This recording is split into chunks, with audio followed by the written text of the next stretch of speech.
Herkese yeni bir videodan merhaba. Bugün videonun da başlığından anlayacağınız üzere yanımızda 2000 dizel 4 çeker Tiguan.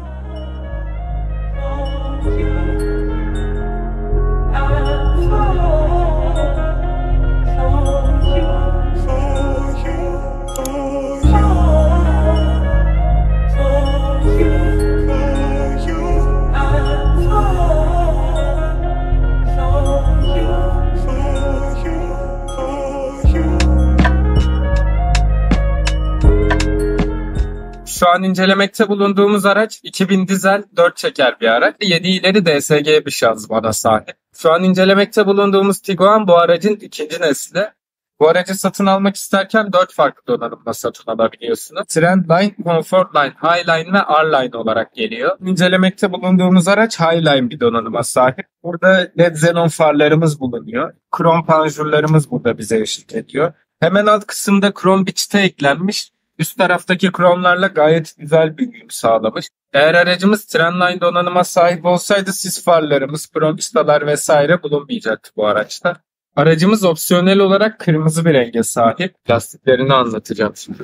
Aracımızın lastikleri 235-55-18 ebatlarında geliyor. Lastiklerimizin markaları da Michelin'in Cross Climate lastikleri. Aracımız en dolu paket olduğu için katlanır aynalarımız standart olarak bulunuyor bu araçta. Aracımızda herhangi bir anahtarsız giriş çıkış bulunmuyor. Aracımız en dolu paket olmasına rağmen bu özellikler opsiyonel olarak geliyor bu araçta. Aynı şekilde aracımızda herhangi bir cam tavan bulunmuyor. Aracımızın arka kısmına geçerken burada krom çerçevelerimiz bize eşlik ediyor. Bence tavan çıtalarıyla gayet güzel bir uyum yakalamış. Aracımızın arka kısmı da bu şekilde. Bu kısımda LED stoplarımız bize eşlik ediyor. Aynı şekilde ön kısımdan takip eden krom çıtalarımız gayet şık gözüküyor bence bu kısımda. Aracımızın difüzyon kısmında da park sensörlerimiz eklenmiş. Herhangi bir geri görüş kameramız bu araçta bulunuyor.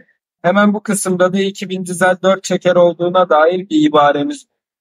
Biraz da bagaj kısmını inceleyelim. Aracımızın bagaj kısmı bu şekilde. Bence gayet geniş, büyük bir bagaj bu aracın arkasında bulunuyor. Hemen bu kısımda 12 volt bir çakmaklığım bulunuyor.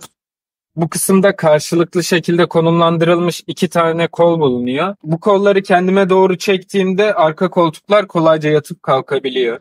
Bir de stepne kısmını inceleyelim aracın. 80 km hızlara kadar çıkabileceğimiz bir yedek lastik bulunuyor arka kısımda. Aynı şekilde burada aracın evrakları, cartları, cürtleri. Kriko takımımız da sağ kısmında konumlandırılmış. Aracımızın bagaj kısmında da herhangi bir elektrikli bagaj bulunmuyor. Biraz da aracımızın iç kısmını inceleyelim. Saklama gözlerinden bahsetmek istiyorum ilk önce. Bir SUV'den beklenebilecek gayet geniş saklama gözlerine sahip. Buraya 1,5 litrelik su vesaire gayet rahat şekilde sığdırabilirsiniz. Kapı kollarımız zaten Volkswagen'den bildiğimiz kapı kolları. Burada merkezi kilidi kontrol edebileceğim bir tuş takımı bulunuyor. Bu alanda karbon detaylarımız bulunuyor. Bu araçta alakasız buldum karbon detayları bu alanda. Hemen alt kısımda elektrikli aynaları kontrol edebileceğim bir joystick bulunuyor. Alt kısma çevirdiğimde elektrikli aynalarımın ısıtmaları çalışıyor. Aynı şekilde katlanır aynaları da buradan kontrol edebiliyorum. Bu kısımda da 4 cam otomatiğini kontrol edebileceğim bir tuş takımı bulunuyor. Aracımızda yine Volkswagen'lerden aşina olduğumuz bir tuş takımı bulunuyor. Kendime çekerek sis farlarını açıp kapatabiliyorum. Far sensörlerimiz bu araçta standart olarak geliyor. Hemen far takımımızın altında da küçük bir saklama alanı konulmuş.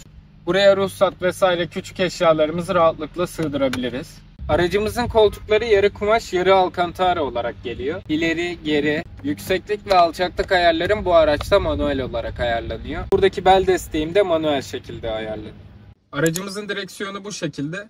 Hemen arka kısımda F1 kulakçıklarım konumlandırılmış. Buradan rahatlıkla vitesi alçaltıp yükseltebiliyorum. Hemen sol kısımda cruise kontrol ve limitörü kontrol edebileceğim bir tuş takımı bulunuyor. Alt kısımdaki 2 tuştan da sesi açıp kapatabiliyorum. Sağ kısımda gelen aramalar ve yol bilgisayarını kontrol edebileceğim bir tuş takımı bulunuyor. Hemen alt kısımda da parçayı değiştirebileceğim 2 adet tuş bulunuyor. Bizim aracımız Highline donanıma sahip olduğu için hayalet ekranımız bu araçta bulunuyor. Aracımızın bir de ön konsolundan bahsetmek istiyorum. Gayet sade ve şık şekilde tasarlanmış. Burada işimize yarayacak güzel bir saklama gözü bulunuyor. Biraz ticari havası katıyor ama olsun. İç kısmı da süet kaplanmış. Multimedyası bu şekilde geliyor. Eğer Trendline bir araca sahip olsaydık küçük bir ekrana sahip olacaktık. Sol kısımda radyo, medya, fon ve mute tuşlarımız bulunuyor. Bluetooth, USB ve AUX girişlerimiz bulunuyor. Sağ kısımda sistem ayarlarını görebileceğim bir tuş bulunuyor. Hemen alt kısmından ses ayarlarını yapabileceğim bir tuş var. Bu alanda birkaç menü bulunuyor. İstersen buradan spor göstergeleri açabiliyorum.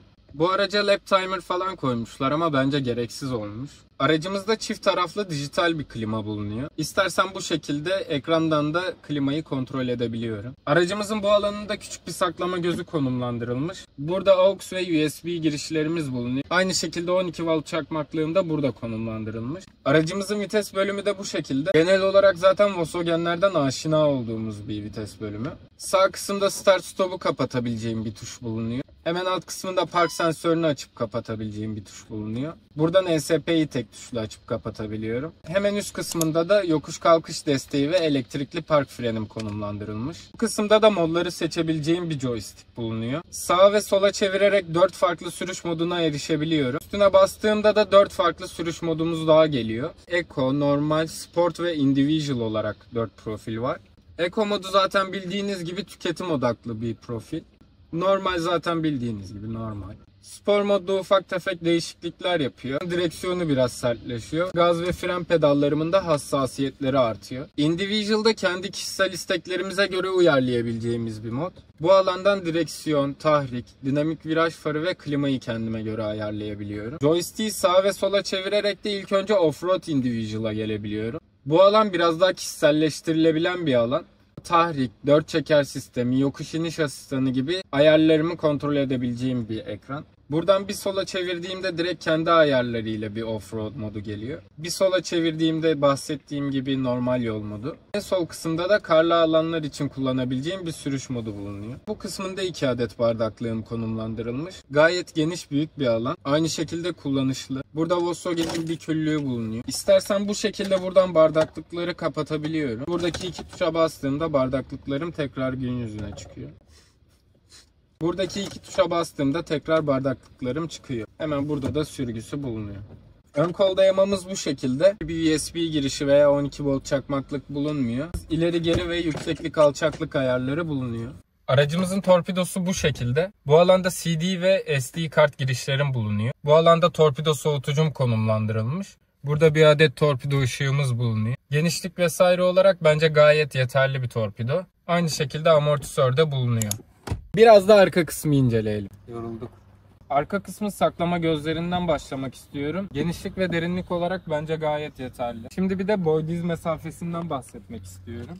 Benim boyum 1.80 civarlarında, ön koltuk tamamen bana ayarlı. Diz mesafemi görüyorsunuz, bence gayet yeterli bir diz mesafesi bulunuyor. Aynı şekilde bir karıştan daha fazla bir baş mesafem bulunuyor. Arka alanda 2 adet menfez bulunuyor. Aşağıdaki dijital ekrandan istersem sıcaklığını ayarlayabiliyorum. Hemen alt kısmında bir 12 volt çakmaklığım konumlandırılmış. Bence bu alan gayet güzel dizayn edilmiş.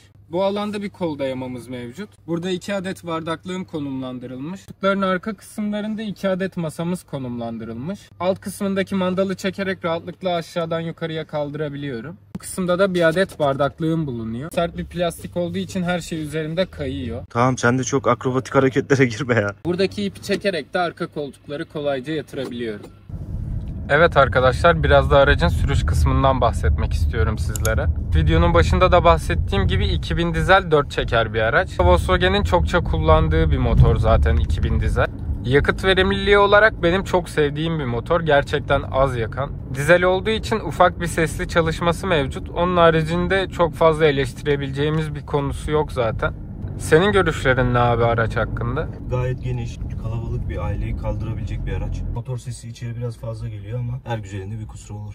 Bir de güzel yani, şu opsiyonel renk arabayı daha bir güzel gösteriyor dışarıdan. Yakıt ekonomisinden daha detaylı bahsedecek olursak şu an 8,5 litrelik bir ortalamaya sahibiz ama bu ortalama bize başlangıçtan itibaren gösteriyor. Şu an 3-4 kilometrelik bir yolu yaptığımız için daha oradaki gerçekçi bir değer değil. Bir de anlık olarak açacak olursam ayağım stabil gazdayken 4-5 litre civarlarına düşüyor. Aynı şekilde ayağımı gazdan çektikten sonra serbest sürüş moduna alıyor, kendini boşa atıyor. Şimdi gaza basacağım ve hemen kendini tekrar vitese aldı. Gerçek yakıt değerleri şehirler arası 5-6 litre civarlarında gezer. Şehir içinde de ne kadar dikkat etseniz de 7-8 litre civarlarında yakar bu araç. Aracımızın üzerinde bulunan 2000 dizel motor aynı şekilde Passat'larda da kullanılıyor. Fakat araçlar arasında ağırlık farkları olduğu için yakıt tüketimlerinde ufak tefek değişiklikler oluyor. Bence şu an kullandığımız araç için gayet iyi değerler. Biraz da aracın konforu hakkında bilgilendirmek istiyorum sizi. Genel olarak aracımız iyi bir yalıtıma sahip. Fakat 2000 dizel bir motora sahip olduğumuz için içeri ister istemez motor sesi alıyor. Aracımızın lastiklerinin tabanları bir tık kalın olduğu için içeride ufak bir yuvarlanma sesi mevcut. Aracımız SUV olduğu için sedan bir arabaya göre içeri bir tık daha fazla rüzgar sesi alıyor. Böyle çok da abartılacak bir ses yok yani. Hayalet ekran bile bulunan bir araçta Apple CarPlay olmaması bir tık beni üzdü. Bu arada istersen Apple CarPlay'i 2500-3000 lira falan bir şey verip açtırabiliyorsun. Şimdi de biraz sizin için ses sistemini deneyeceğiz aracın.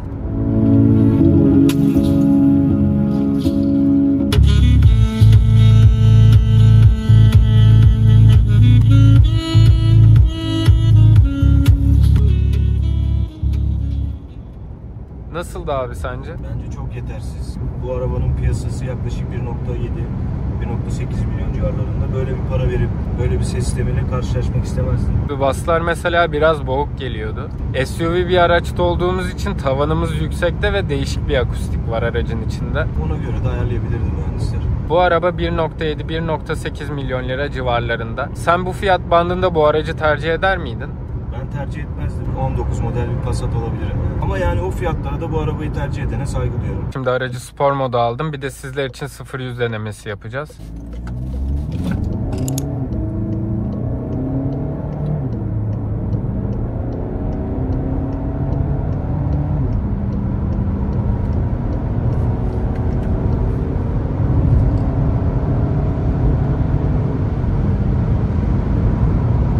Bence gayet iyi hızlanıyor bu arada. 1,5-2 ton civarlarında bir araba yani, kocaman. Evet.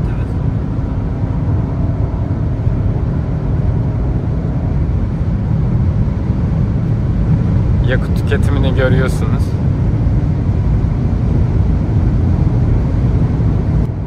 Viraj ve tutuşu olarak bence gayet iyi. Ama SUV olduğunuzu direksiyondayken hissediyorsunuz. Bir 0-100 daha gelir mi?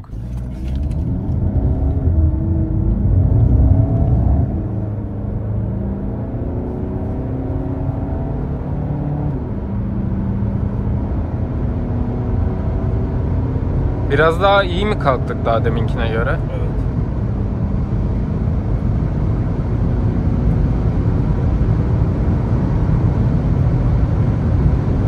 Rüzgar sesi geliyor ama şu an. Evet.